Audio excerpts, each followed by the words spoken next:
ഭൂമിയിലെ ഏറ്റവും വലിയ മനുഷ്യ സംഗമം അതാണ് ലോകം മുഴുവൻ അത്ഭുതത്തോടെ ഉറ്റുനോക്കുന്ന മഹാകുംഭമേള. പക്ഷേ കൗതുകം കൂടിയത് ഇസ്ലാമിക രാഷ്ട്രങ്ങളിലാണ്. കുംഭമേള ആരംഭിച്ച ദിവസം മുതൽ ഇവിടുത്തെ വിശേഷങ്ങൾ അറിയാൻ ഏറ്റവും കൂടുതൽ താല്പര്യപ്പെടുന്നത് ഇസ്ലാമിക രാഷ്ട്രങ്ങളായ പാകിസ്ഥാൻ, സൗദി അറേബ്യ, ഖത്തർ തുടങ്ങിയ ഇടങ്ങളിൽ നിന്നുള്ളവരാണ് എന്നതാണ് കൗതുകമുണ്ടാക്കുന്നത്. ഇവിടെയുള്ളവർ അടുത്തിടെയായി ഏറ്റവും കൂടുതൽ സെർച്ച് ചെയ്ത കീവേഡ് മഹാകുംഭമേള എന്നാണ് റിപ്പോർട്ടുകൾ. പാകിസ്ഥാനാണ് കുംഭമേള സെർച്ച് ചെയ്ത രാജ്യങ്ങളുടെ പട്ടികയിൽ ഒന്നാമതായിട്ടുള്ളത്. തൊട്ടു പിന്നാലെ ഖത്തർ, UAE, ബഹ്റൈൻ തുടങ്ങിയ രാജ്യങ്ങളാണ് മഹാകുംഭമേള തരംഗമായിക്കൊണ്ടിരിക്കുന്നത്. ഇതോടൊപ്പം യൂറോപ്യൻ രാജ്യങ്ങളായ Singapore, Australia, Canada, Ireland, Britain, Thailand, America എന്നിവിടങ്ങളിലെ ജനങ്ങളും കുംഭമേള വിശേഷങ്ങൾ വ്യാപകമായി സൈബർ ലോകത്ത് തിരയുകയാണ്.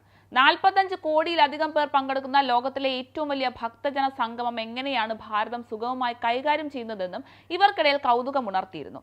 ഭാരതത്തിന് പുറമെ ലോകത്തിന്റെ വിവിധ കോണുകളിൽ നിന്നുള്ള കോടിക്കണക്കിന് പേരാണ് പ്രയാഗ്രാജിലെ ത്രിവേണി സംഗമത്തിൽ പുണ്യ സ്നാനത്തിനായി എത്തുന്നത്.